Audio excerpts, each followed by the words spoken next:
Terima kasih untuk kehadiran di tengah-tengah kami. Bersyukur, kami bersyukur, kami bersyukur, kami bersyukur, kami bersyukur, kami bersyukur, kami bersyukur, kami bersyukur, kami bersyukur, kami bersyukur, kami bersyukur Tuhan. Terima kasih, terima kasih, terima kasih terus mengalir di tengah-tengah kami. Buat perkataan-perkataan yang keluar dari isi hati-Mu buat setiap kami, mengajari dan meletakkan dasar buat kehidupan kami, sehingga itu akan menjadi satu fondasi yang kokoh untuk kami berjalan bersama dengan Tuhan. Biar kami juga membagikan apa yang kami alami, apa yang kami alami bersama dengan Tuhan, sama dengan Roh-Mu yang kudus yang ada di tengah-tengah kami. Terima kasih, kami menyambut-Mu, kami menyambut firman-Mu, kami membuka hati kami membuka pikiran kami, membuka semua supaya itu masuk sampai ke manusia roh kami. Terima kasih, terima kasih, terima kasih. Berbicaralah di dalam nama Tuhan Yesus.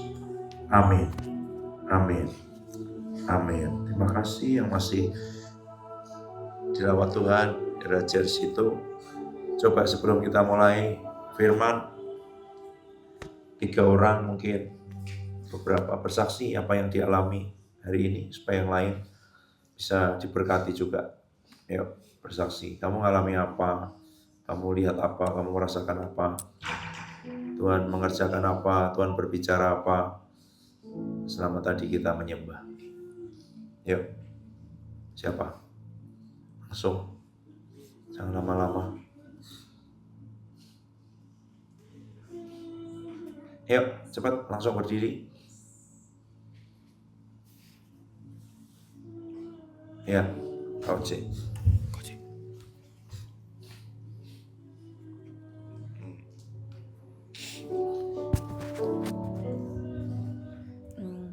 Kalau dari saya, yang saya dapatkan waktu kita tadi menyembah, memang kami telat. Lalu yang waktu awal-awal sekitar 15 menit baru nyampe itu, saya melihat kita itu seperti dibungkus. Teman-teman pernah tahu ada baju, kan ada baju yang kotak-kotak, ada yang baju yang bintik-bintik hitam, yang mirip-miripnya kayak gini, tapi yang ada juga yang bajunya bintik-bintik hitam. Nah, saya kira itu ada orang yang pakai baju bintik-bintik hitam, tapi ternyata bintiknya itu lebih halus lagi, dan lebih halus, lebih kecilnya itu seperti selasih. Nah, kecilnya seperti itu, dan kita itu seperti diselimuti gumpalan-gumpalan selasih itu, dan kita seperti bukan dihangatkan, jadi kayak kita tuh seperti dibungkus dengan itu. Jadi bintiknya kecil sekali, tapi saya tahu itu datangnya dari Tuhan, karena itu ada damai sejahtera waktu lihat itu. Jadi kita seperti diurapi, seperti dibungkus pakai bintik-bintik hitam itu, selasih itu, dan tebal gitu. Lalu waktu Debbie mainkan terus keyboard itu, saya melihat gelombang yang sangat kuat, jadi alunan keyboard itu seperti ngikutin gelombang yang lagi bergelombang seperti itu. Tapi memang saya belum melihat ada orang yang menari di atasnya, tapi saya melihat gelombang yang sangat besar dan sangat kuat itu. Semakin alunan musik itu, gelombang itu juga semakin terlihat jelas seperti itu.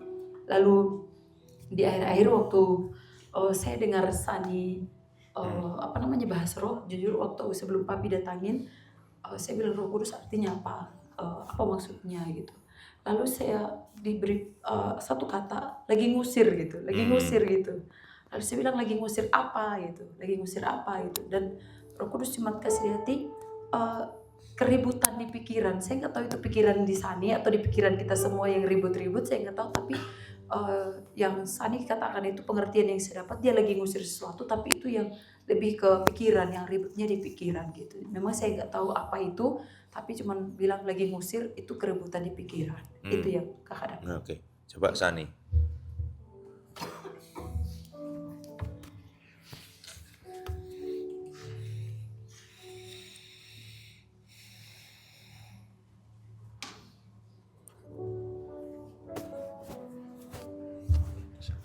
Shalom semuanya. Shalom.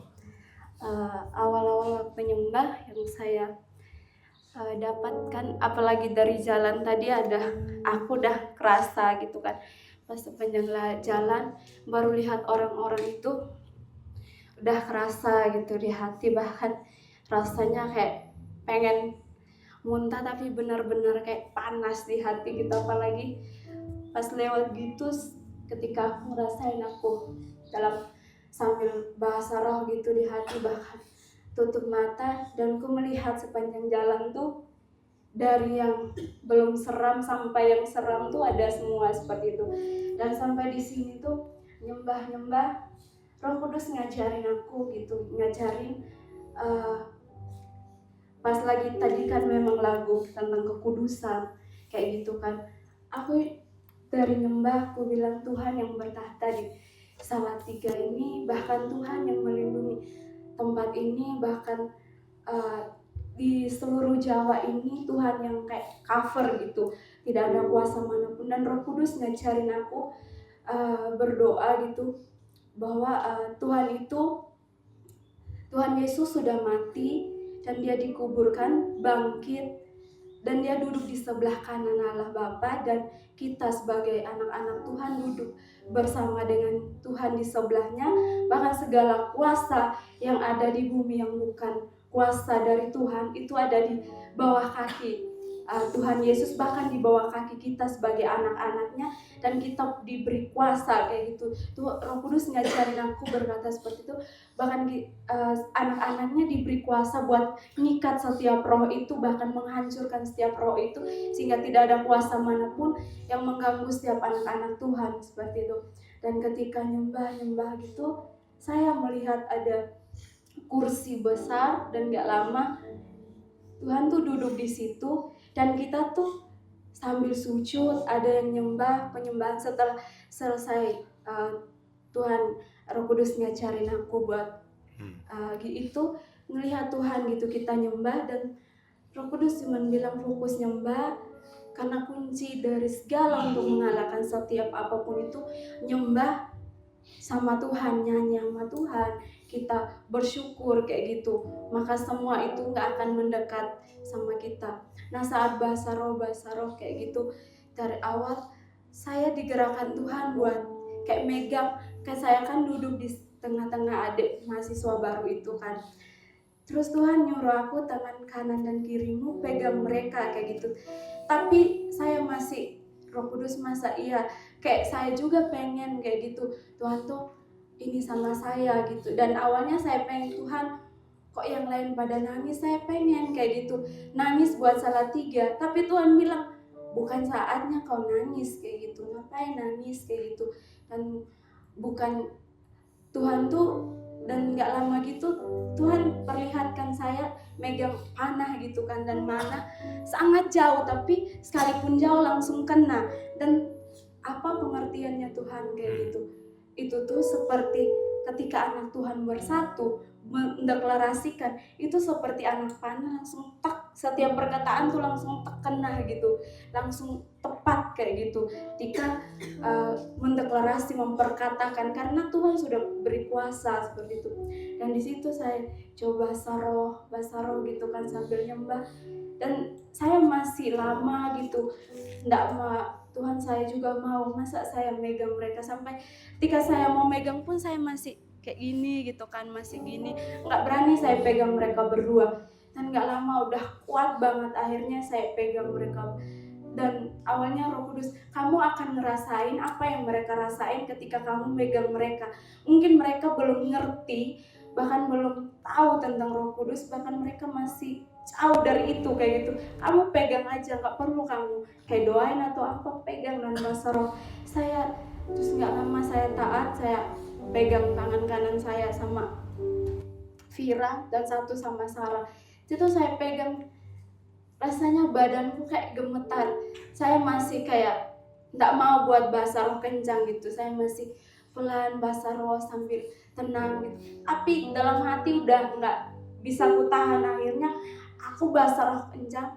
Dan di situ saya merasakan sisi kiriku banyak kesedihan, banyak kayak masih ada pertanyaan, masih kayak luka gitu, dan di sisi kananku masih ada kekerasan, masih kayak pikirannya masih kenapa sih harus di sini kayak gitu, masih pokoknya banyaklah pertanyaan di hati mereka, kayak masih mereka tuh banyak ngerasain kesedihan kayak gitu. Dan di situ saya bahasa roh, dan air mata di sebelah kanan saya aja yang kayak gitu ngalir gitu. Saya bahasa roh, betul kata Kak Oce, sedang kayak mengusir setiap kekhawatiran mereka, pertanyaan-pertanyaan mereka, kesedihan mereka, bahkan ada luka yang mereka sembunyikan, aku nggak tahu. Itu yang aku rasakan sama mereka berdua. Dan saya bersyukur buat hari ini, sampai terakhir tadi kayak masih gemetar gitu. Bahkan saya bilang, Tuhan, saat selesai sama mereka, saya, Tuhan beri saya kekuatan dong Tuhan, kayak saya juga butuh kekuatan kayak gitu. Dan saya kayak Tuhan ngasih sesuatu juga, nambahin sesuatu ke saya kayak gitu. Itu aja, terima kasih. Oke, nanti kamu tanya mereka apa yang mereka rasakan ya. Oke, thank you Sani. Yuk, Kak Ayu sini.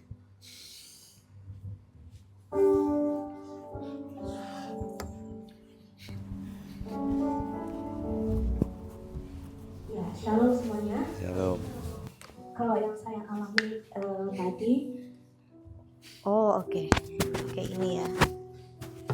Kalau yang saya alami tadi waktu lagi menyembah gitu ya, saya melihat di atas ini tuh seperti ada kubah, gitu, ada kubah. Kemudian Kak Ayu lihat ada beberapa malaikat, dia terbang mengelilingi di ruangan ini.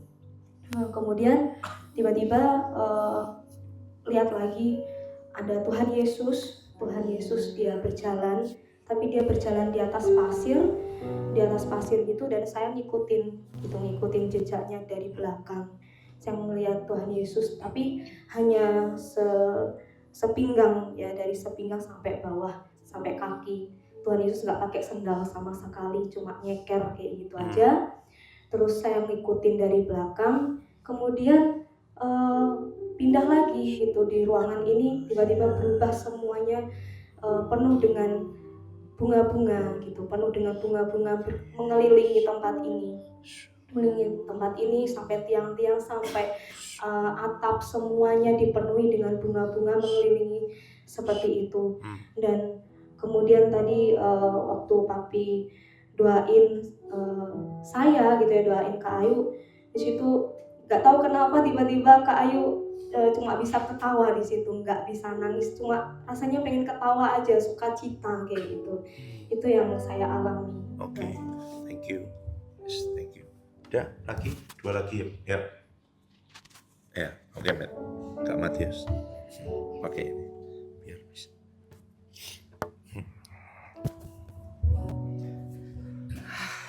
Tunggu, Pi. Apa?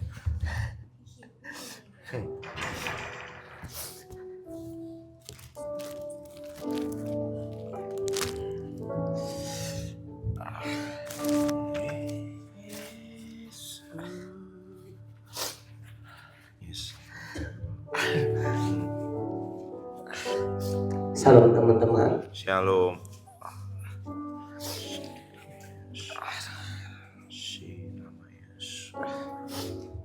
Jujur satu malam, tadi malam saya nggak tidur. Waktu pulang dari kamar Papi itu, Papi suruh kita berdoa. Saya berdoa. Dari pulang sampai pagi, saya nggak tidur. Kalau saya hitung, paling saya tidur tuh cuma 15 menit kali. Waktu saya berdoa,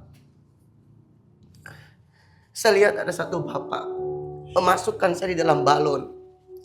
Kalau teman-teman pernah nonton film balon yang dibaringkan, balon yang gede tiba-tiba dibaringkan di tempat yang tinggi gitu, itu yang waktu saya berdoa semalam, itu yang saya lihat. Nah, tapi balon itu berjalan dengan baik nggak ketika dia dibaringkan? Enggak, banyak yang yang dia harus tabrak, kayak batu, pohon gitu. Saya kembali di beberapa hari yang lalu, waktu saya didoain sama Pak Kepas dengan Kak Tirsa, yang membuat saya nggak tahan itu, Waktu Kak Tirsa doain saya, sama yang Mami doain tadi. Kamu itu dikasih hati seorang bapak. Dia kasih hati seorang kakak. Nah, memang hari-hari ini yang saya rasakan, kayak Tuhan, kayak jiwa saya itu loh teriak rasanya, Tuhan, aku nih gak kuat loh Tuhan. Aku nih gak kuat loh. Makanya semalam waktu Papi suruh kita pulang berdoa itu, aku pulang berdoa. Saya gak tidur, saya berdoa, Tuhan ini gimana? Betul yang Mami bilang itu. Kayak kaki saya tuh kalau lihat orang tuh kayak gatal gitu, pengen mau bergerak gitu, pengen mau bergerak gitu. Semalam waktu saya pulang, saya nangis di kamar. Waktu Papi suruh tanya, berapa jatahnya? Ternyata waktu Tuhan kasih jatahnya, saya bilang, waduh banyak sekali Tuhan. Tapi saya bilang, gak apa-apa Tuhan kalau itu yang kau mau gitu. Waktu saya di situ tadi, kayak Tuhan itu memberikan saya penghiburan. Tuhan itu kayak bawa saya di satu taman, disuruh saya duduk, tapi kursinya tuh kecil. Nah, kita duduk di kursi sama-sama kecil, berhadap-hadapan, tapi nggak ngomong, cuman diam. Dia lihat muka saya juga lihat muka dia gitu. Kita nggak ngomong gitu, cuman pakai bahasa namanya bahasa tubuh gitu.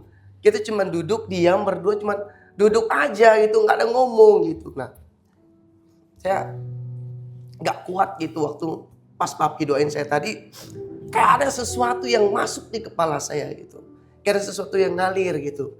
Waktu Mami doain saya, dari belakang sini sampai atas itu panas. Saya jujur teman-teman, tadi malam saya pingsan, nggak ada yang tahu. Saya pingsan, nggak ada yang tahu. Saya pingsan dalam kamar mandi. Saya sadar mungkin 15 menitan kali saya sadar. Nah, waktu saya sadar itu kayaknya si Jeremia itu mau pergi mandi. Tiba-tiba saya bangun, saya lihat HP saya, karena saya kan mandi sambil denger lagu. HP saya itu udah mau masuk dalam kloset. Saya sadar ternyata saya di situ pingsan. Saya nggak sadar gitu. Waktu saya sadar itu kepala saya udah sakit gitu. Nggak tahu mungkin kena tembok itu gitu. Nah, pas pulang dari situ saya berdoa, Tuhan, apa yang kau mau lebih lagi gitu. Apa yang kau mau? Aku mau mengikuti apa yang kau mau, bukan apa yang aku mau gitu. Nah, itu sih Pi. Ya. Kalau itu nanti aku cek. Oke. Sekarang tolong dong beberapa orang, 3-5 orang, siapa yang dapat rema untuk dibagikan pada kita semua.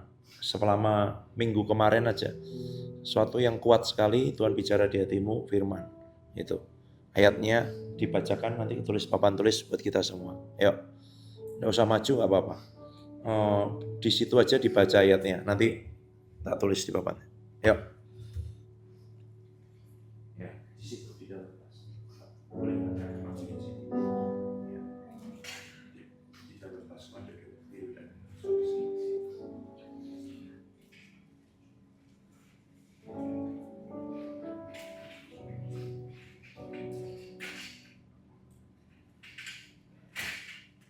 Ya. Itu. Ya. Baca aja langsung. Siapa dapat dari mana?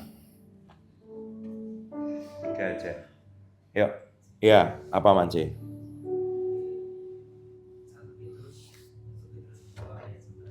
1 Petrus 2 ayat 11 Mance tulis. Baca Mance.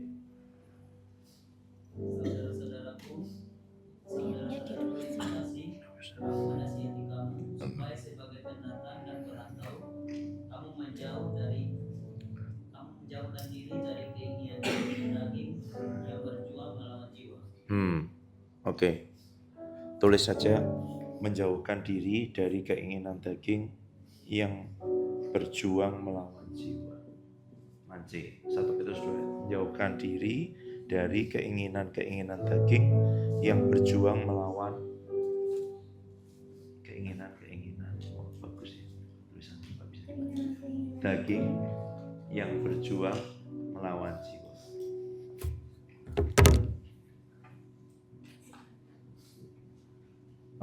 Yuk, lagi.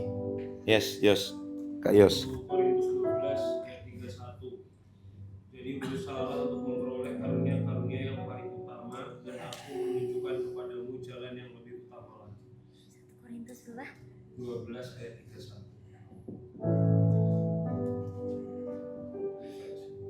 1 Korintus 12 31.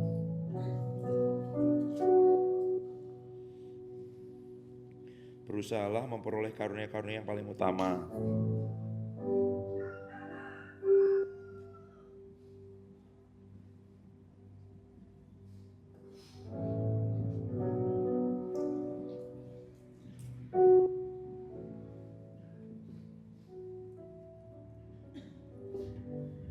Oke, satu lagi.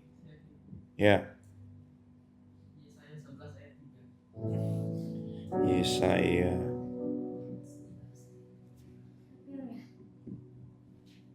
Nathan. Apa bunyinya Nathan? Ya, kesenangannya ialah takut akan Tuhan. Dia tidak memiliki pandang saja, atau dia juga senang kata orang. Ya, kesenangannya ialah takut akan Tuhan. Ya, ia tidak akan menghakimi dengan sekilas pandang saja atau menjatuhkan keputusan. Itu menurut kata orang. Betul kan? Itu Nathan? Ya. Kesenangannya ialah takut akan Tuhan. Ya. Oke, coba Mance. Jadi waktu kamu dapat ayat itu, apa yang Tuhan bicara di hatimu? Apa yang bicara? Apa yang kuat? Coba. Keras. Waktu Manci dapat ayat itu, waktu kita doa berantai Oh, boleh. Coba kamu maju sini. Kamu kesaksian. Ya kan? Dia dapatnya waktu 2 rantai itu kan. Kamu maju sini. Nah. Coba. Apa yang kamu alami? Ini pakai biar kamu Kak Yos.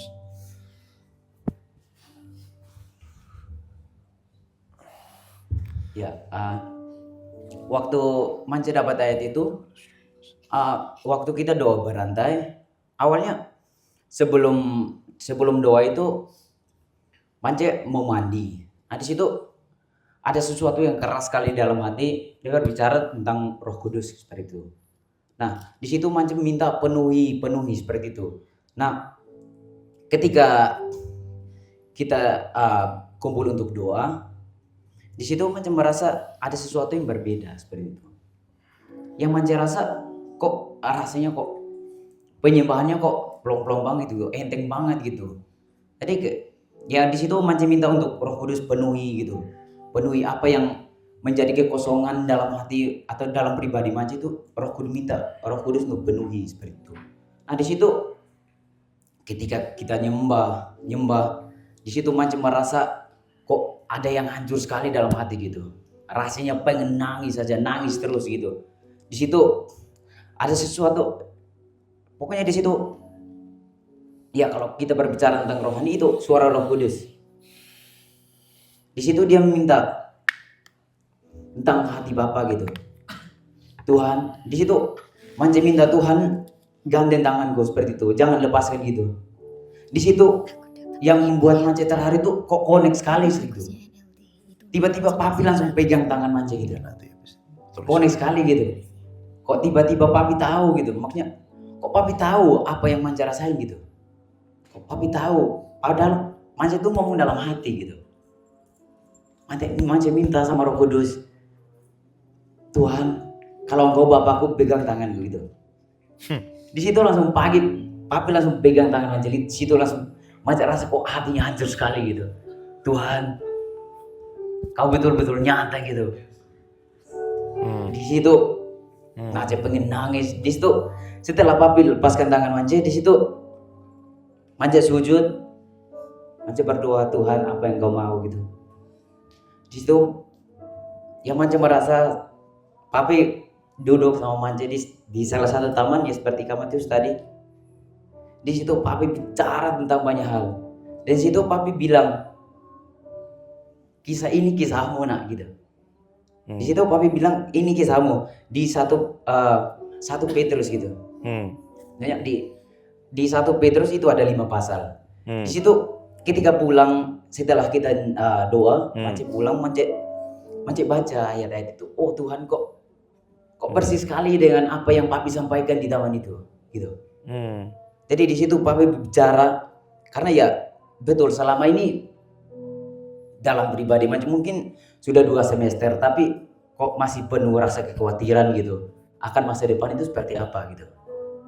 Tapi di situ ketika Mance temui ayat yang tadi di 1 Petrus 2 ayat 11 itu, dia berbicara tentang perantau atau pendatang gitu. Aku tinggalkan, ya Mance tinggalkan ya keluarga Mance gitu, rumah Mance. Sering kali kadang Mance nyembah sendiri, di situ Mance menangis gitu. Apa sih yang Tuhan mau sehingga Mance tinggalkan keluarga Mance gitu. Mance tinggalkan semua yang orang-orang yang Mance sayang gitu. Ada yang sakit pun ya Mance nggak bisa pulang gitu. Itu yang menjadi rema gitu. Karena yang menjadi perenungan ya selama ini Mance seringkali menuruti keinginan daging seperti itu. Berusaha untuk ya dengan ayat ini ya Mance sadar gitu. Karena Mance di tempat ini ya terkadang dengan jiwa, dengan keinginan daging, itu Mance berusaha untuk melawan itu. Ya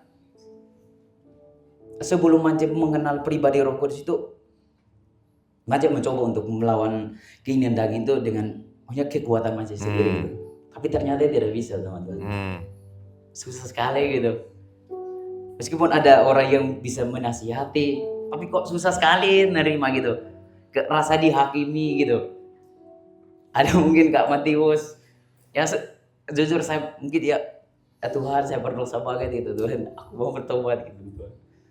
Karena ya selama ini banyak orang yang mau mentori saya gitu, tapi kok ngerasa nggak terima gitu.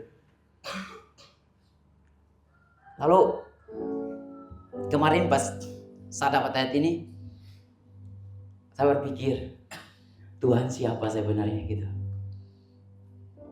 Siapa sebenarnya yang mau untuk membimbing Mance gitu.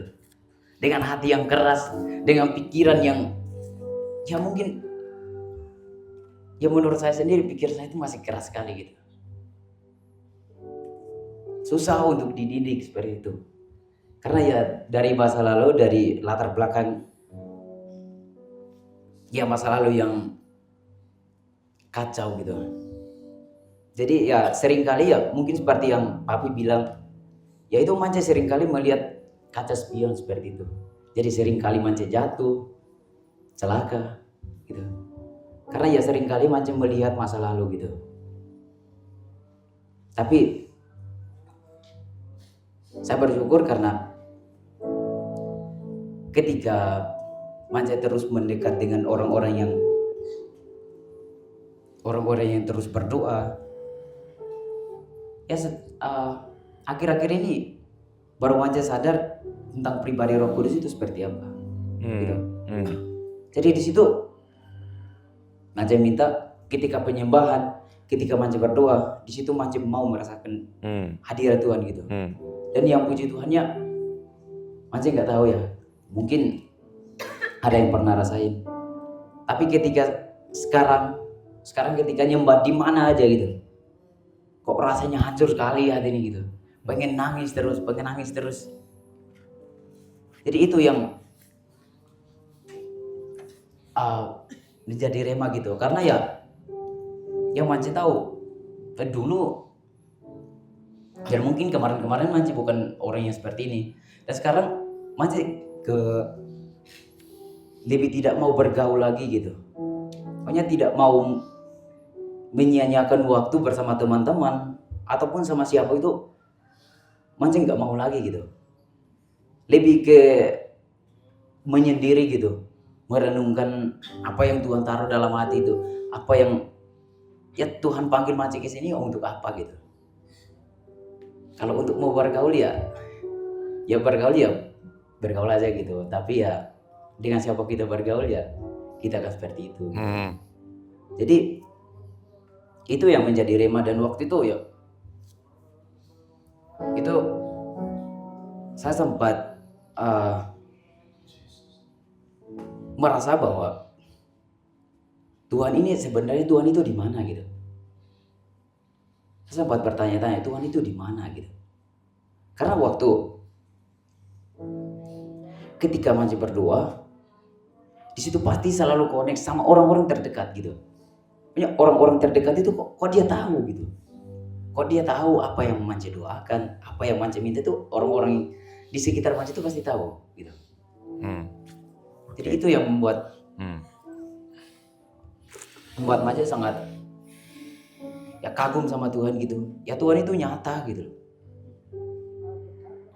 Jadi ya semakin kesini waktu itu ada satu kata-kata yang maksudnya penting sekali gitu, Mance selalu renungkan gitu.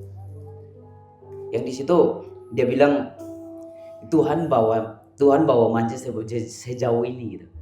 Tuhan Mance bawa sejauh ini ya dari Kupang sampai Jawa gitu. Bukan hanya untuk gagal gitu. Jadi dari situ Mance belajar untuk mengenal apa maunya Tuhan gitu. Oke, thank you. Yes, itu dilepas dulu. Oke, ya. Jadi menarik ini. Waktu Mance nulis kesaksian itu setelah doa rantai ya, shiftnya gitu. Saya jadi ketawa gitu. Karena waktu saya megang tangannya itu, sebelumnya Tuhan sudah ngomong, pegang tangannya Mance. Tuhan, nanti aneh lah, lagi doa kok. Nanti kalau dia tiba-tiba malah di luar Roh Kudus ketawa-tawa gimana? Ini lagi doa syafaat ya kan? Masa pegang tangannya? Dalam hati ini, kasih tahu dulu, gini aja, pundaknya aja Tuhan. Sini.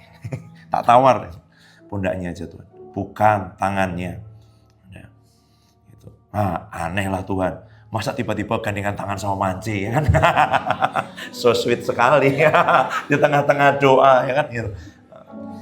Aku pegang sini aja Tuhan. Tepuk sininya gitu. Tangannya. Aduh. Terus aku buka mata kan tak lihat Mance itu lagi gini. Waduh. Tak pegang tangannya gimana? Tak kasih tahu dulu aja. Roh Kudus tak kasih tahu dulu ya. Mance ini papi disuruh. Enggak usah, pegang aja. Akhirnya tak ambil satu tangannya ini, tak pegang begini. Oh kok dia berlinang air mata. Mana aku tahu kalau dia diomong itu. Lagi minta dipegang sama bapak ya kan. Itu aja di belakang layar itu. Ketaatan aja. Kadang kita nggak ngerti bahwa dia sedang mengalami apa. Tapi bahwa ketaatan kita itu dipakai oleh Tuhan untuk menjamah hidup seseorang, gitu loh. Kan ternyata itu konfirmasi bahwa dia minta digandeng tangannya sama bapak. Sedangkan sini bapaknya nawar ya kan. Ditepuk aja Tuhan, bahunya, pegang aja lengannya, itu udah tak tawar 2 kali. Bukan, pegang tangannya. Tak lihat tangannya lagi begini. Gimana ini? Kalau tak ambil satu dia kaget tuh Tuhan. Tak omongin dulu ya, itu nawar loh. Pegang aja tangannya, tak ambil, tak pegang gitu. Itu ya, itu cerita di belakang layar. Jadi mari mulai dengan ayat yang dibaca oleh Mance tadi, 1 Petrus 2 ayat 11, saudara-saudaraku yang kekasih, aku menasihati kamu supaya sebagai pendatang dan perantau, kamu menjauhkan diri dari keinginan-keinginan daging yang berjuang melawan jiwa. Ya, Mance tadi bilang perantau, dari Timor datang ke Jawa, datang ke Salatiga. Tapi kita di bumi itu kita perantau. Ya, karena rumah kita di surga. Rasul Paulus ngomong kewarganegaraan kita di surga. Harusnya kalau orang kewarganegaraannya di surga, di tempat perantau, apa yang dilakukan perantau di tempat perantauan? Pasti dia kangen dengan kampung halamannya. Ya enggak? Orang-orang Indonesia itu kalau di luar negeri, kalau di Indonesia sih jarang. Tapi begitu di luar negeri, nyanyi Indonesia tanah air beta pusaka. Wah, air mata berlinang, kangen gado-gado, nasi pecel, rawon, rica-rica. Semuanya tiba-tiba muncul gitu. Kalau naik pesawat Garuda itu yang di luar negeri, kami pernah naik dari London ke Jakarta, gitu ya, dari London ibu kota Inggris ke Jakarta. Naik pesawat itu lagunya itu. Wah, langsung rasanya itu meskipun masih 14 jam perjalanan sudah nyampe Indonesia gitu. Suasananya gitu loh. Karena kamu pendatang dan perantau di muka bumi. Dan kamu kangen. Yang kamu kangen nih mana? Kamu pengalamanmu. Ya kan? Kamu kangen gak sama surga? Kamu kangen gak dengan hadirat Tuhan? Kalau kamu belum kangen, jangan-jangan belum dari sana. Ya dong. Yang kita kangen nih, udah waktu kita dilahirkan kembali, orang jatuh cinta dengan Tuhan Yesus. Apinya menyala-nyala, ada cinta mula-mula, dia mulai ngerti gitu loh. Kemana dia mau kembali? Karena rohnya, ya kan, mulai ngerti. Rohnya ini kangen dengan roh Tuhan. Jiwa kita gak bisa kangen. Daging kita gak bisa kangen. Yang bisa kangen roh kita. Nah kalau roh kita lemah, roh kita itu gak dikasih makan, roh kita tidak bertumbuh. Rasul Paulus ngomong, kalau kamu berbahasa roh, kamu membangun manusia rohmu. Kalau kamu baca firman, kasih makan firman, ya kan? Firman itu seperti pedang yang bermata dua, lebih tajam dari pedang bermata dua manapun, sanggup memisahkan jiwa dengan roh. Jadi yang tadinya roh itu ditutupi sama jiwa, diselimuti sama jiwa, dia kalah sama jiwa. Gini loh, kita ini bertahun-tahun mungkin kamu sudah percaya Tuhan Yesus, sudah lahir baru. Tapi rohmu sudah tumbuh belum? Rohmu sudah dibangun belum? Kalau belum, rohmu kalah sama jiwamu, kalah sama dagingmu. Makanya kangenmu lama-lama hilang, kangenmu lama-lama surut gitu loh. Banyak orang kemudian, ya nggak masalah sih ini kalau warga negara gitu ya, tinggal di sana. Tapi tetap kok mereka kangen kok. Waktu saya di Belanda, om-om dan tante-tante itu masak setiap kali mereka bikin PA, pendalaman Alkitab di rumah salah satu anggota jemaat gitu. Masaknya pasti gitu. Oh ini cuimi dari Malang. Oh ini nasi campur Madura. Oh ini gudeg dari sini.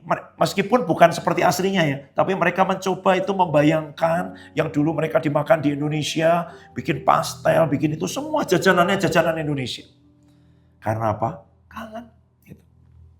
Gitu. Saya kalau pulang dari Inggris dulu, langsung dari bandara di antara adik saya makan nasi padang, nasi gudeg. Karena kangen. Setelah beberapa tahun pulang ke Indonesia, adik saya nanya waktu datang, kok kamu gak makan tuh? Di meja ada lodeh, ada ikan asin. Dulu waktu itu selalu minta masakan-masakan Indonesia. Dulu kangen.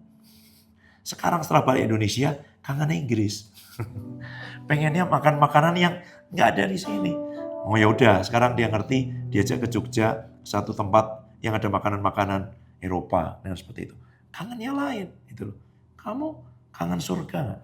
Kangen hal rohani gak? Kangen dengan hadirat Tuhan gak? Apa yang membuat kangen? Karena rohmu itu bersaut-sautan. Yang bisa kangen itu rohmu. Dagingmu gak kangen. Jiwamu tidak kangen. Rohmu. Makanya bagaimana supaya kita menjaga roh ini terus menyala-nyala. Menjaga roh ini terus dibangun. Terus bersaut-sautan dengan roh Tuhan. Yang bisa bersaut-sautan dengan samudera raya adalah air terjun. Kalau dia tidak bergelora, tidak mendidih. Nih, 1 Korintus 12 ayat 31. Berusahalah memperoleh karunia-karunia paling utama. Itu biasa kayaknya. Kata berusaha itu mendidih di dalam hati. Bergelora, seperti bunyi. Itu katanya dalam bahasa Yunani itu bunyi air mendidih. Sama. Bunyi air mendidih tahu ya? Kalau kamu merebus air terus mendidih. Sama nggak ketika dia belum mendidih? Beda dong. Gitu ya. Ada yang mendidih di dalam rohmu, menginginkan hal yang dari roh sebenarnya itu. Bukan hanya tentang karunia, karismata itu hal-hal yang dari roh. Kamu menginginkan yang dari roh. Bagaimana mungkin kamu menginginkan dari roh ketika rohmu tidak mendidih, tidak menyala, tidak berkobar, tidak dibangun? Gak mungkin. Kalah pasti dengan keinginan-keinginan daging. Bayangin, keinginan daging sedang berjuang melawan jiwa. Rohmu kamu bangun gak? Supaya jiwamu itu ditarik. Kalau enggak, keinginan daging itu berjuang loh. Tahu orang berjuang? Mengusahakan, mengupayakan. Keinginan daging itu sedang cari cara untuk memikat jiwamu. Untuk melawan jiwamu. Sedangkan jiwa itu adalah saluran yang hal-hal yang dari Tuhan itu akan bisa mengalir lewat jiwa. Kamu akan sepakat di situ. Makanya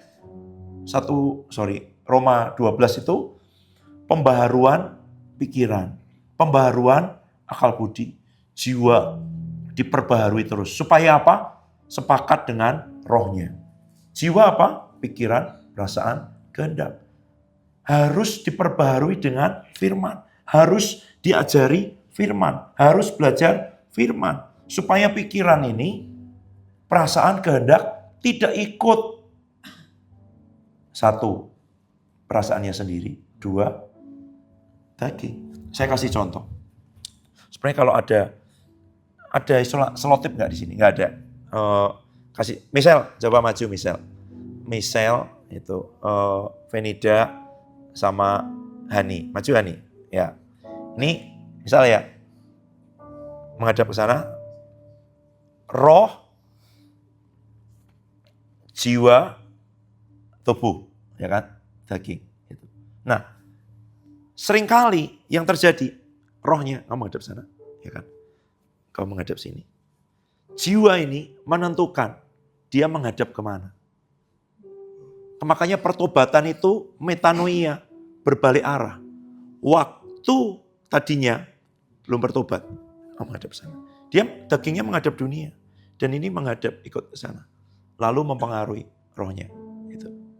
Waktu dia sudah lahir baru, percaya kepada Tuhan, ya kan? Ada roh Tuhan di sini. Jiwa mulai ditarik sini. Tapi waktu jiwa mulai mau ikut ke sana, belum berbalik. Keinginan daging yang berjuang melawan jiwa. Dia berusaha ngomong terus, enggak kayak gitu loh. Kamu ikut aku aja, lebih enak. Udah, percayalah, ikut roh di sana itu enggak mudah. Kamu nanti banyak keinginan kesenangan-senanganmu akan hilang. Enggak bisa lagi, udah ikut aja. Makanya metanoia itu berbalik. Jiwanya harus balik melihat ke sana. Kalau di sini namanya melihat kenyataan. Sebenarnya itu ada ilustrasinya. Saya mau tempelin semua di sini dengan kenyataan macam-macam. Di sini dengan janji-janji Tuhan. Kalau jiwamu menghadap kepada daging, ya yang kamu lihat adalah semua kenyataan. Masa lalu, keadaan, buruk, intimidasi, semuanya itu.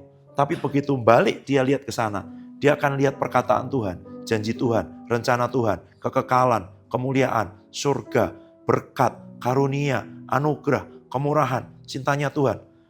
Jiwamu menghadap kemana? Jangan dipikir daging, bukan hanya daging kita. Gitu. Karena ada keinginan-keinginannya kan yang belum ditaklukkan. Dia kan berusaha menarik terus. Supaya dia balik lagi ke sini. Itu namanya melihat kenyataan. Menurunkan kebenaran jadi sama dengan kenyataan. Ditarik. Keinginan daging yang berjuang melawan jiwa. Dia berjuang loh, narik. Dia bukan pasif, dia aktif. Kamu menghadap sana, coba tarik dia supaya menghadap kepadamu. Segala macam cara, kamu coba mau menghadap ke sana. Menghadap ke sana sendiri. Tarik aja supaya balik, berusahakan. Ya. Loh, ini kan kalau dagingnya seperti ini. Kalau dagingnya jauh lebih besar, ya balik aja kamu balik. Ya, gitu. Kalau dagingnya kecil, dia masih berjuang kan. Tapi kalau dagingnya besar, itu menginvasi. Coba kamu tetap mengikuti roh. Terus. Pertahankan dirimu. Loh, rohnya aja pasif, ya kan? Rohnya tidak sedang meyakinkan jiwanya bahwa kamu harus ikut aku, gitu. Kalau rohmu tidak tumbuh, rohmu diam aja, jiwanya dan dagingnya kuat, tunggu sini aja dipaksa, enggak mau apa, ikut apa kamu sini. Itu loh, ya kan? Ini loh. Daging aja berjuang melawan jiwa. Rohmu berjuang enggak? Supaya jiwamu balik menghadap ke sana. Supaya jiwamu ikut roh. Gitu loh. Karena, oke, silakan. Karena seperti yang Mance bilang tadi, gak bisa. Jiwa kita disuruh berjuang sendiri gak bisa. Ya. Kalau jiwa berjuang sendiri itu pakai tekad, ya, motivator. Udah malam juga, semangat pagi, ya, gitu. Harus dipompa. Karena dari luar sumbernya. Kalau roh itu dari dalam. Kalau dari luar itu beberapa hari hilang. Makanya semangat pagi lagi, gitu ya, gitu. Karena begitu siang semangatnya udah hilang. Gitu. Tapi kalau dari roh, dia memancar keluar. Gitu loh. Keluar jadi sumber. Gitu. Dia akan mempengaruhi yang di sekitarnya. Dia akan mengalirkan kehidupan, mempengaruhi yang di sekitarnya. Saya sering ngomong, alat itu ada 2, termometer dengan termostat. Ya. Yang merah saya ada Tolong di dalam. Ada dua alat. Satu namanya termo, itu pakai gini ya.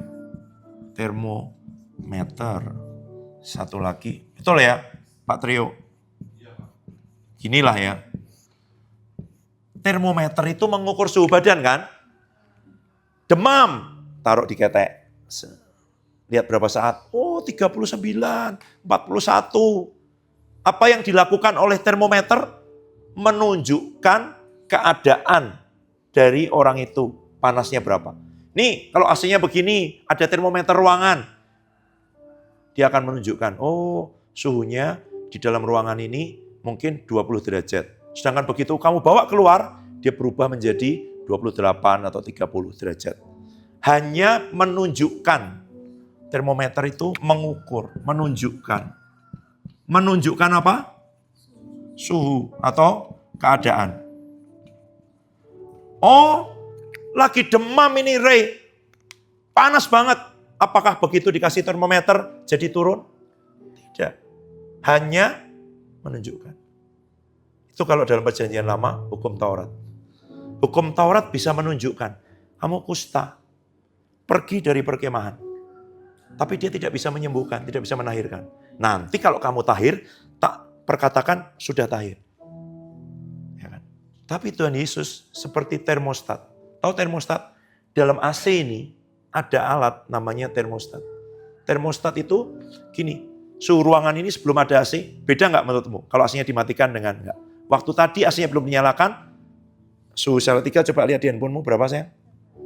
Kau coba lihat, Salatiga suhunya berapa sekarang ini?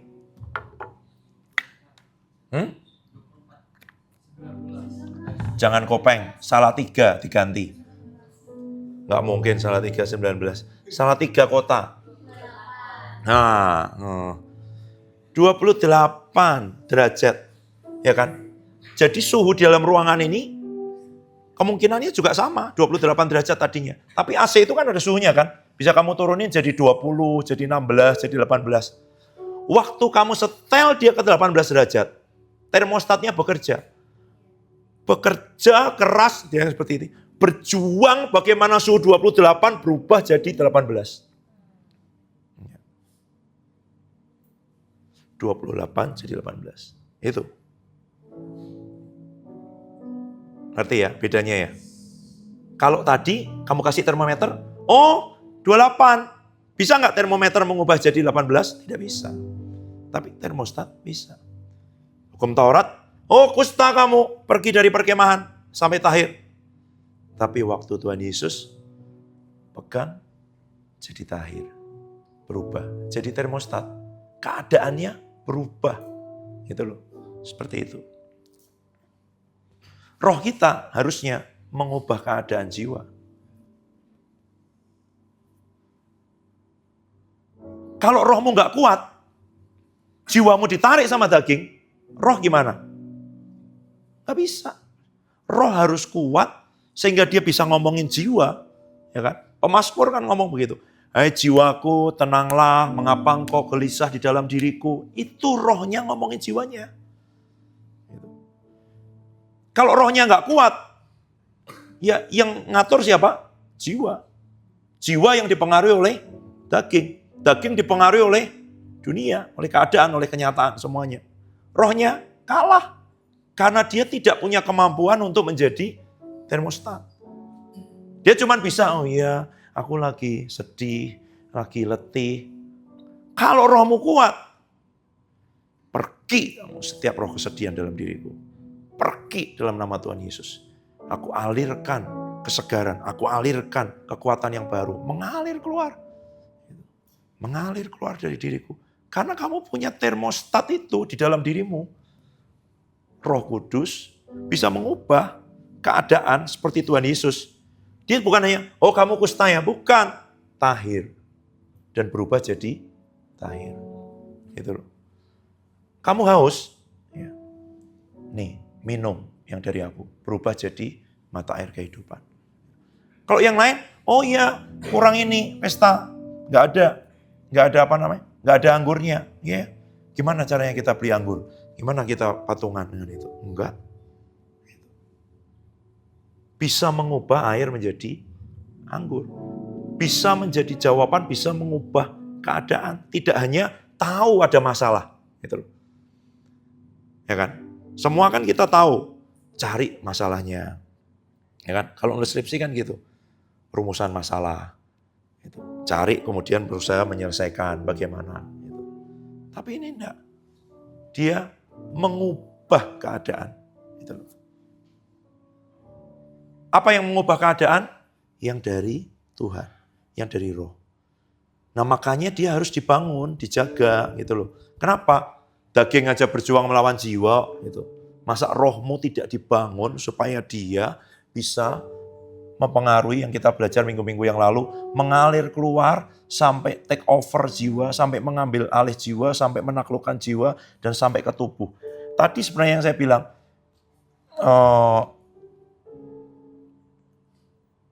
cari ayat ini. Itu kalau tadi kan roh merindukan surga ya. Tapi tubuh dan jiwa, coba cari dulu ayatnya sebentar. Karena ini menarik. Mazmur itu. Tubuhku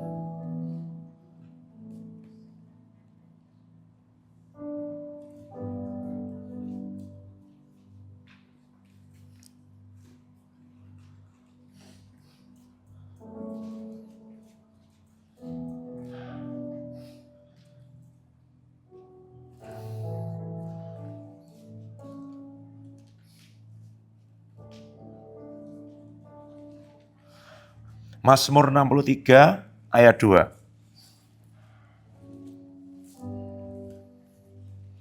Mazmur 63 ayat 2. Coba baca. Mazmur 63 ayat 2. Yuk. Baca bersama. 2, 3. Ya Allah, Engkaulah Allahku. Aku mencari Engkau. Jiwaku haus kepadamu. Tubuhku rindu kepadamu. Seperti tanah yang kering dan tandus. Jiwanya haus, tubuhnya rindu.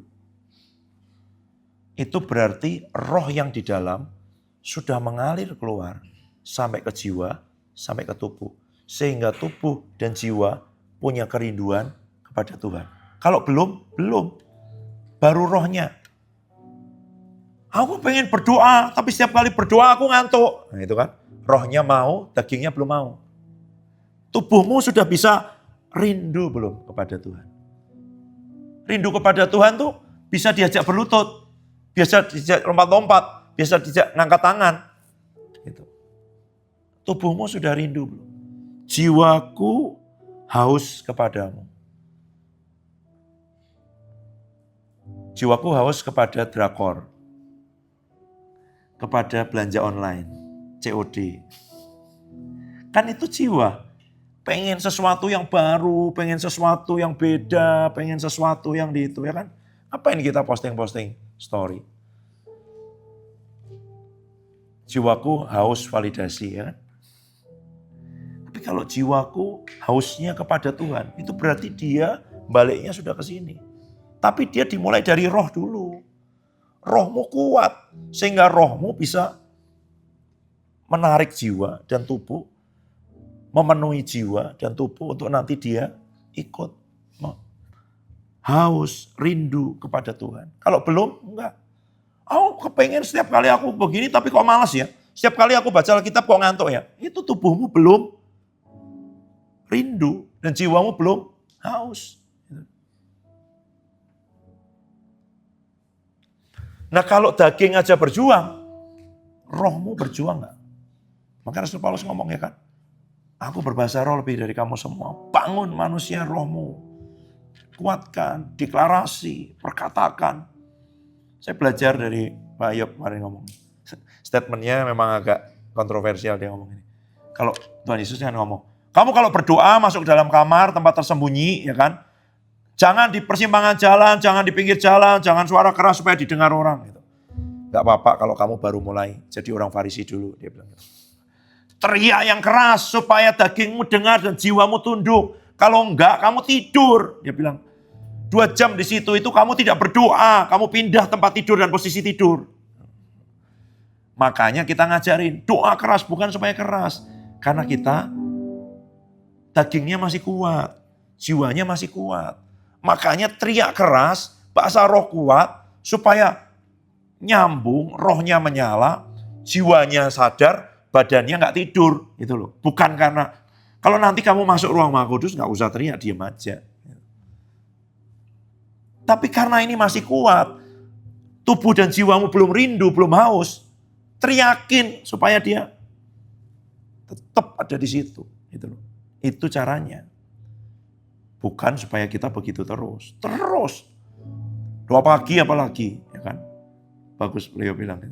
Ada yang bilang, saya berdoa jam 3, jam 4. Kau berdoa jam 8 pagi aja masih ngantuk, apalagi jam 3. Jangan sok dulu. Gitu. Nanti itu kalau rohmu udah semakin kuat. Gitu. Ya. Gimana caranya? Bangun manusia roh, karena kamu harus sadar ada keinginan daging yang berjuang melawan jiwa. Dia berjuang melawan jiwa. Gitu. Karena itu rohmu harus mendidih terus, menginginkan hal dari roh, menginginkan yang dari Tuhan terus. Kesenangannya ialah takut akan Tuhan.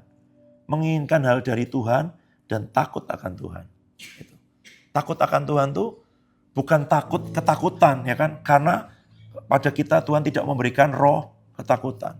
Takut akan Tuhan itu kalau gimana cara jelasinnya ya?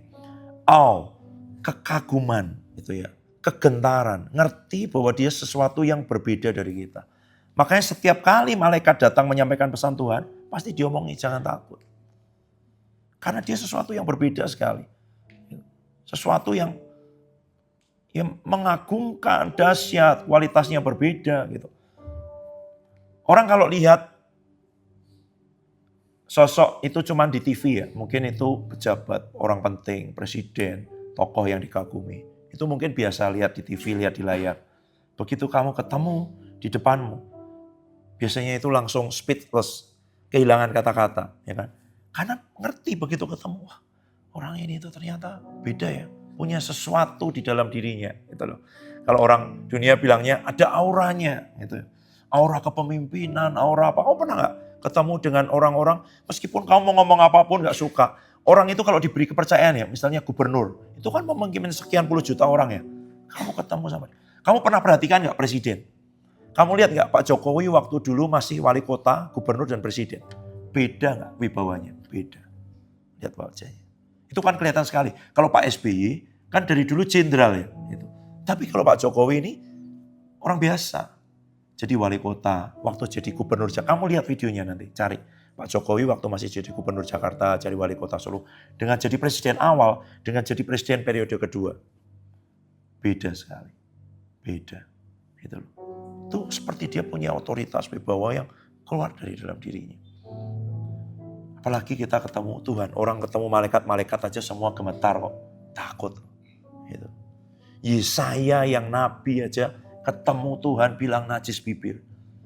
Loh, nabi kan dikuduskan bibirnya untuk menyampaikan pesan Tuhan. Itu aja ketemu kekudusan Tuhan, najis. Standarnya di situ.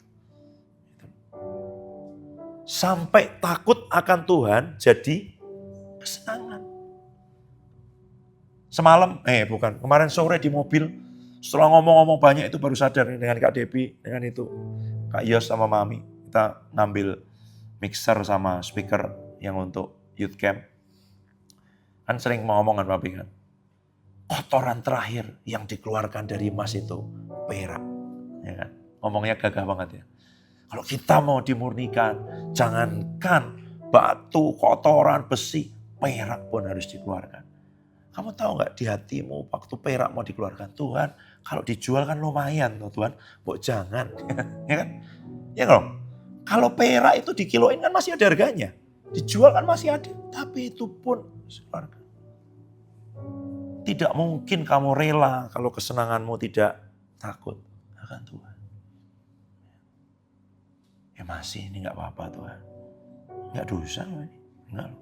Bukan loh ini. Itu bukan dosa itu. Yang dikeluarin bukan dosa. Bukan. Tapi kalau orang nggak takut akan Tuhan. Saya nggak sebut nama, tapi saya dengar saksian kemarin yang memberkati hidup saya. Gantian lah ya. Ada seorang hamba Tuhan, pemimpin, punya hak. Karena dia melayani pelayanan yang diberkati Tuhan. Itu. Haknya adalah macam-macam. Sebagai pemimpin, karena di pelayanannya itu ada banyak-banyak bidang yang macam-macam yang juga berupa perusahaan, bisnis. Gitu. Beliau punya hak untuk dari restoran dapat voucher sekian juta setiap bulan.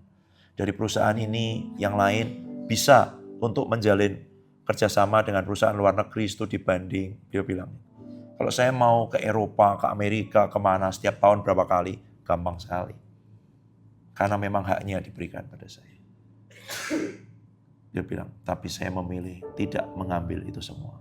Saya tanya, sebenarnya kan itu hak ya Pak, bukan meminta, bukan mengambil. Iya, sekalipun Tuhan. Apa dasarnya Pak? Takut akan Tuhan. Orang tidak tahu, orang tidak lihat, tidak diumumkan, tidak di itu. Tapi hati saya pribadi berurusan dengan Tuhan. Buat orang dunia takut akan Tuhan itu nggak enak, ya kan? Takut akan Tuhan nggak enak dong. Kamu nggak bisa, ini loh, haknya aja nggak bisa diambil, hak. Gimana? Orang kan menuntut hak kan, makanya Komnas HAM, hak asasi manusia. Hakku mana? Hakku mana? Gitu.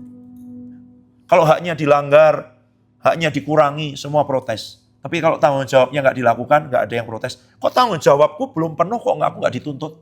Nggak ada kan? Ya. Tapi takut akan Tuhan itu bahkan haknya,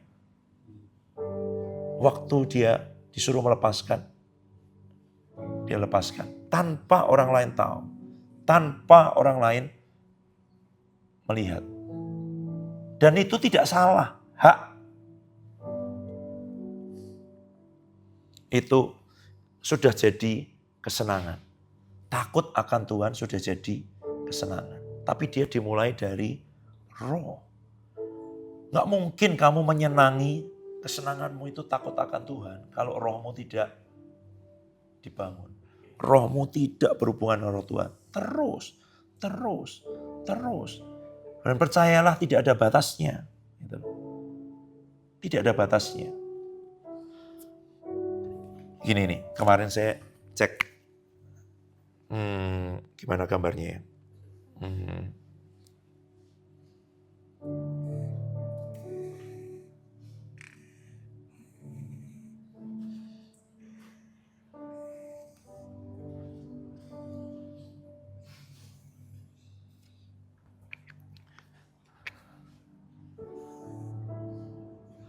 Anak kecil, waktu dia masuk ke kolam yang cuman 30 cm, kalau dia belum bisa berenang, dia akan bilang apa?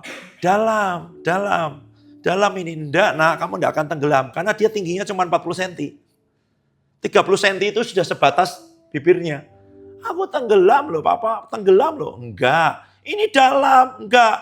Karena bapaknya berdiri cuman lutut. Ya dong. Tapi buat anaknya dalam.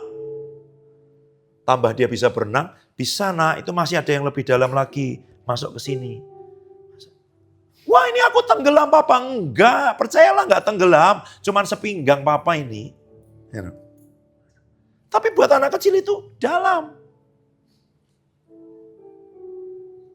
Bisa nak di sini 1,5 meter. Wah Papa aku mati nih. Enggak, Papa aja cuman seleher. Tenang aja, masuk. Gitu. Saya kemarin cek, namanya deep diving. Menyelam yang dalam. Ternyata nggak boleh langsung. Orang itu nggak boleh langsung menyelam sampai kedalaman 30-40 meter. Batasnya itu deep diving. Ada yang di permukaan, kepalanya udah masuk, badannya masih di atas, namanya snorkeling. Cuman kepalanya gini-gini, tapi badannya nggak ikut. Tapi ada diving nanti sampai 10-18 meter. Dia harus berlatih dulu. Dan latihannya dimulai dari kolam renang yang dalamnya 3-5 meter.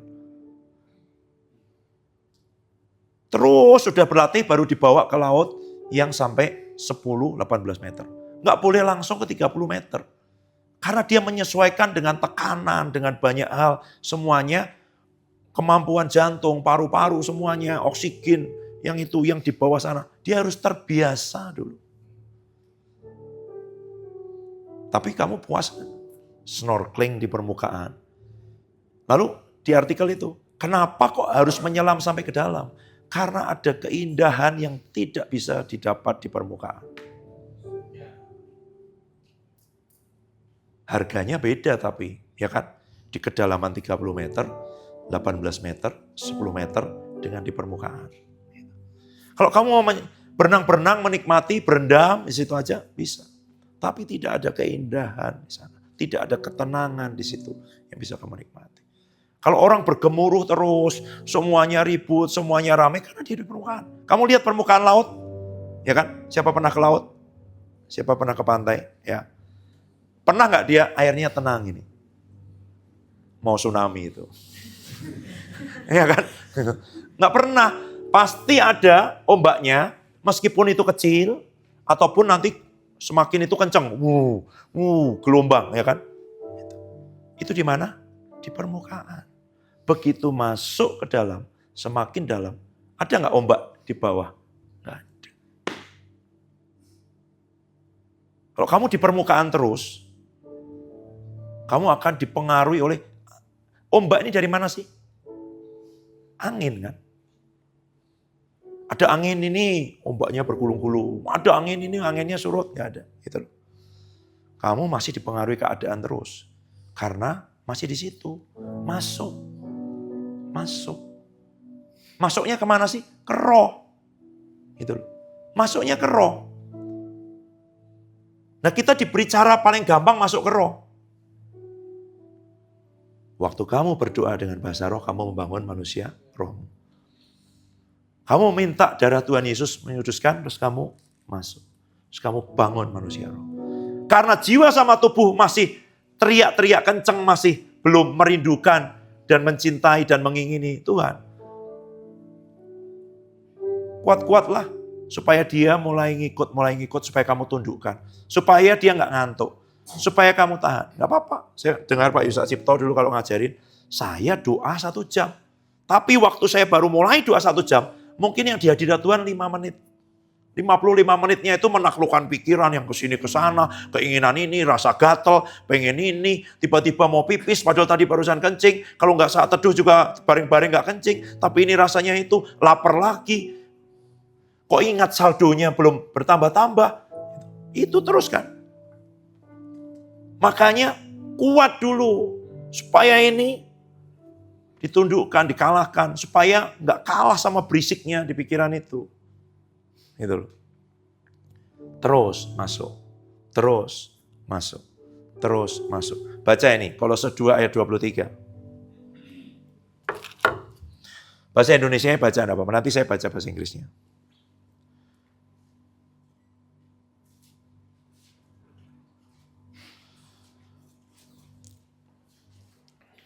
Yuk, 2, 3, peraturan-peraturan ini walaupun nampaknya penuh hikmat dengan ibadah buatan sendiri, seperti merendahkan diri, menyiksa diri, tidak ada gunanya selain untuk memuaskan hidup duniawi. Ya. Jadi yang dilatih itu, terutama kalau kamu mau kesenanganmu takut akan Tuhan, di dalam rohmu itu berkobar menyala-nyala, dan kamu bisa melawan keinginan daging yang melawan jiwa. Bukan ibadah buatan sendiri. Tahu ibadah buatan sendiri? Mau harus gini, harus gini. Bukan. Tanya Roh Kudus. Ada orang karena dia lagi jatuh cinta sama Tuhan. Pokoknya aku doa 3 jam. Udahlah. Mulai dulu dengan 1/2 jam, tapi terus menerus. Konsisten. Langsung baca 20 ayat, besoknya berhenti. Baca aja. 20 pasal. Baca aja 1 pasal dulu. Terus. Puasa 40 hari. Mulai dengan puasa seminggu sekali dulu. Seminggu 2 kali. Terus.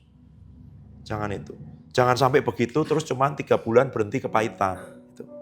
Lakukan aja. Konsisten. Terus. These rules may seem wise because they require strong devotion, pious self-denial, severe bodily discipline, but they provide no help in conquering a person's evil desires.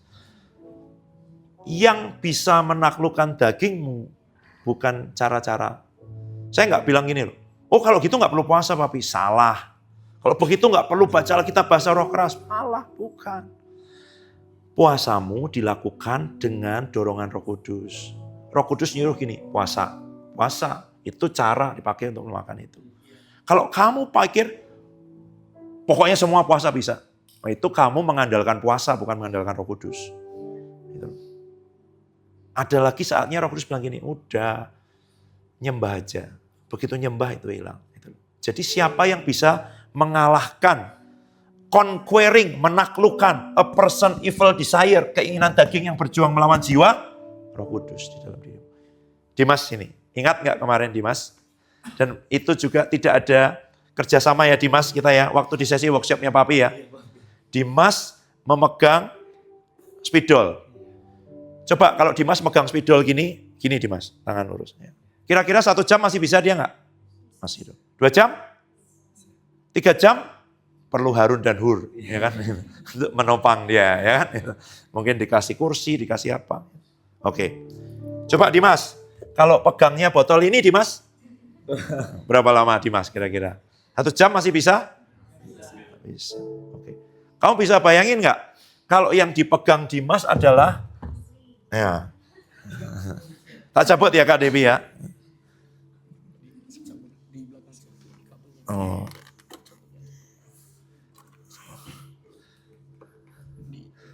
Nah. Oke Dimas, 1 tangan bisa Dimas? Bisa. Gini, nah, oke berapa menit Dimas kita kasih timer ya? 10 menit mungkin Pak. 10 menit. Buat yang hanya mendengar dan tidak menonton secara langsung, tadi dia megang spidol, kemudian dia megang botol air minum 2 liter, sekarang dia megang ampli gitar, gitu, ya kan? Kalau kamu megangnya ini, kamu yakin kan? Oh bisa Papi, tenang aja aku pegang terus, ya kan? Jangan khawatir Papi. Yang ini, ya masih bisa lah Papi dengan ini, ya kan? Kalau ini, Dimas? Ya bisa sih Papi. Tapi itu ya, itu. Coba Dimas lagi. Lurus Dimas. Ya kan, itu. Ya, oke. Jadi, kemarin waktu Dimas mengulurkan spidol ini, aku bilang, tahu nggak, di dalam tubuhmu ada namanya hukum dosa dan hukum maut yang berjuang melawan hukum akal budimu. Jadi kamu punya keinginan untuk menyenangkan hati Tuhan, tapi dagingmu tidak mampu. Yang mampu siapa? Roh Kudus, namanya hukum roh kehidupan. Hukum roh yang memberi hidup. Roma 8 ayat 2. Gitu ya. Oh ini masih kuat terus. Ya kan?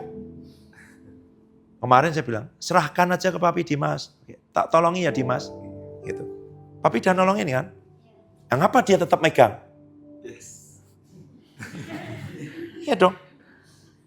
Dia tidak percaya bahwa saya sanggup memegang spidol ini. Waktu kamu tetap berjuang sendiri, kamu tidak percaya bahwa Roh Kudus sanggup mengalahkan keinginan-keinginan dagingmu. Roh Kudus sanggup menolong, memampukan rohmu, mengalahkan keinginan-keinginan dagingmu. Makanya kamu berusaha sendiri dengan ini semua. They provide no help in conquering a person evil desires. Kalau kamu pikir kamu bisa mengalahkan itu dengan semua. Ingat, saya melakukan ini semua. Puasa, berlutut, baca Alkitab, deklarasi. Bukan menolak ini. Bukan. Tapi ini kalau kamu lakukan tanpa pimpinan Roh Kudus, kamu seakan-akan kamu punya jurus, kamu punya rumus, kamu punya resep untuk mengalahkan itu. Tidak akan bisa. Coba aja. Nggak bisa. Nggak bisa. Ngerti ya? Jadi gimana caranya? Makanya seringkali Tuhan mengizinkan supaya bebanmu tambah berat. Waktu pergumulanmu tambah berat, kamu lebih cepat gini. Papi, sudah nggak kuat Papi. Roh Kudus, udah nggak kuat Roh Kudus. Gitu ya. Waktu gini, bisa aja. Gitu. Bisa, bisa. Spidol 3 lagi ya boleh, 1 dosen juga boleh, nggak masalah. Gitu. Air, ya masih bisa Papi. Masih sanggup seperti ini. Coba, oke. Galon mineral ya. Oh. Ya kan, gitu. Oke Dimas, LPG 12 kilo. Oh ya, Tuhan. Gitu. Ngerti nggak? Kita seringkali masih terlalu confident, pede. Aku bisa. Bisa aku. Bisa aku mengalahkan daging. Bisa aku. Bisa.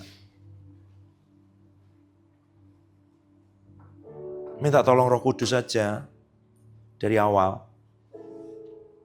Dan persilahkan dia, kayak tadi loh, spidolnya. Kalau kamu bilang, kamu harus, tapi ya memang orang harus sampai nyadari sih, ngalami. Ada namanya hukum, itu loh. Di dalam daging kita ada namanya hukum dosa dan hukum maut.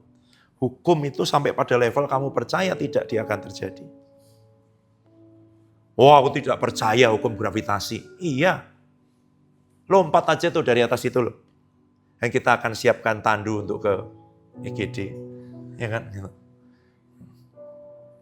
Aku gak percaya kok hukum gravitasi. Tapi spidol ini tetap akan jatuh. Kamu percaya tidak percaya itu namanya hukum. Pasti terjadi. Kamu tidak percaya tabur tua itu hukum.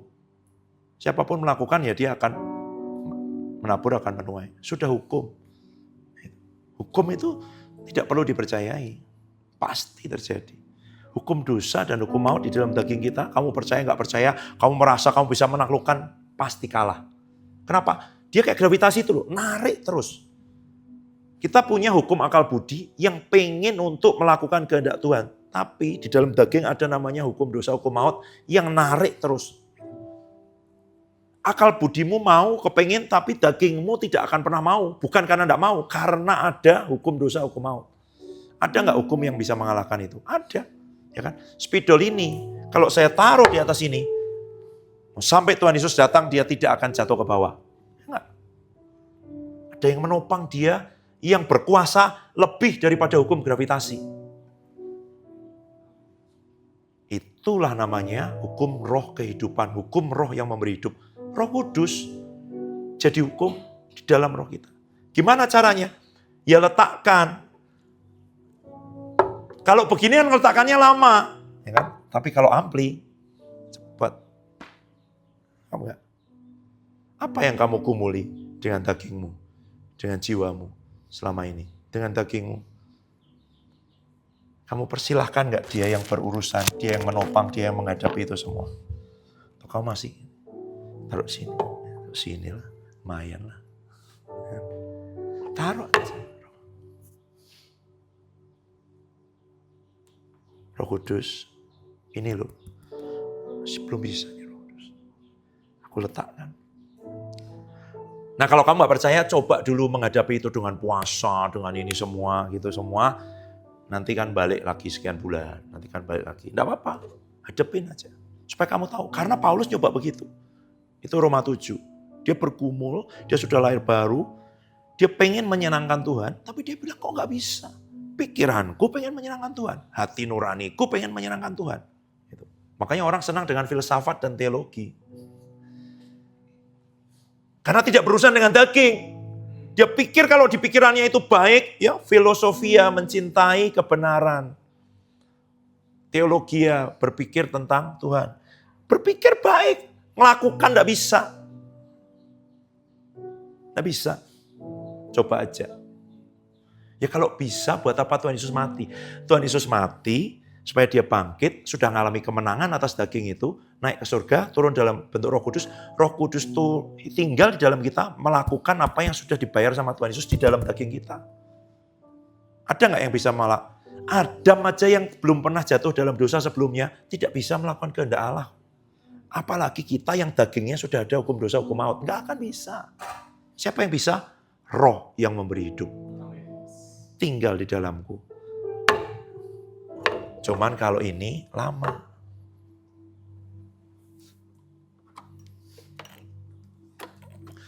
Kalau pergumulanmu sebesar ini, Tuhan. Thank you Roh Kudus. Thank you. Kalau ini kan masih pengen pamer, oh masih bisa. 20 tahun saya pegang juga nggak masalah. Ya, makanya orang nggak menang-menang. Makanya Tuhan sengaja kadang menambahkan beban-beban yang berat. Supaya dengan begitu kamu cepat untuk nyerahkan, letakkan ke Roh Kudus. Gitu. Kalau nggak ditambahin bebannya, pikir masih bisa. Geno-geno sendiri masih bisa. Gitu. Buat apa? They provide no help. Mereka tidak menyediakan bantuan apapun untuk menaklukkan evil desires. Hasrat-hasrat yang jahat yang ada di dalam dagingmu dan dagingku. Ada terus nggak? Ada. Ada. Ini dagingnya. Kalau jiwa nanti lain lagi menaklukkannya. Ego. Sama prinsipnya. Kalau daging kan yang jahat, evil desires. Kalau di jiwa yang kamu senangi, yang kamu banggakan, yang kamu andalkan. Nih, levelnya sudah kesenangannya takut akan Tuhan.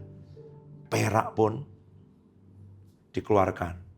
Eman-eman loh Tuhan, kalau perak ini dijual ya Tuhan ya, lumayan loh. Buat nabur youth camp udah lumayan loh Tuhan.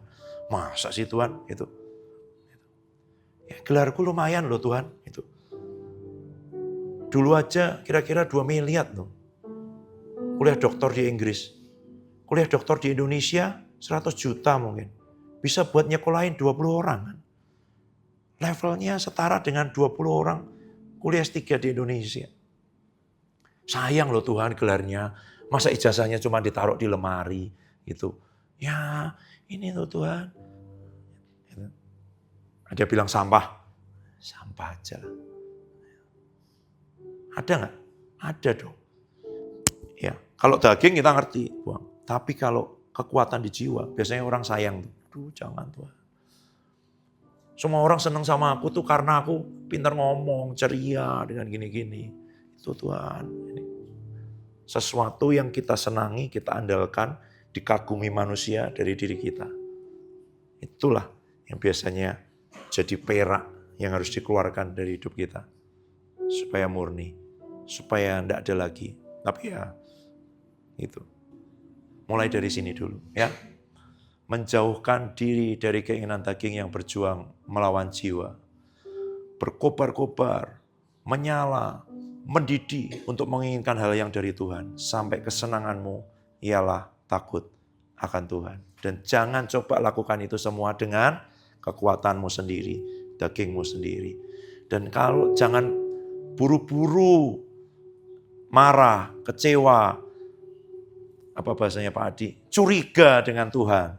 Kalau dia mengizinkan banyak hal berat terjadi di hidupmu, tujuannya supaya kamu lebih cepat meletakkan itu kepada dia dan dia yang mengambil alih. Itu. Seringkali harus begitu tekanannya. Berat Tuhan, tidak mampu. Tuhan, aduh gagal lagi. Udah puasa loh aku Tuhan. Udah bangun jam 3 pagi loh Tuhan. Udah deklarasi loh Tuhan. Puasa Esther, Daniel, Yusuf, Yohanes. Semua Tuhan. Kok tetap muncul lagi Tuhan? Marilah kepadaku yang letih lesu dan berbeban berat. Aku akan memberi kelegaan kepadamu. Letakkan. Biar dia mengambil alih. Tapi kalau diambil alih Tuhan, kita tidak gagah.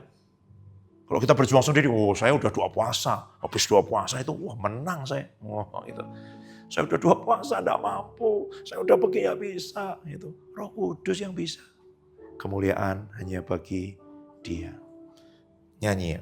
Kemuliaan bagi Tuhan. Di tempat maha tinggi. Kau Raja, Dia gungkan dari bumi. Yes Lord. Datanglah kerajaanmu. Jadilah kehendak. Tempat ini penuh kemuliaan mulia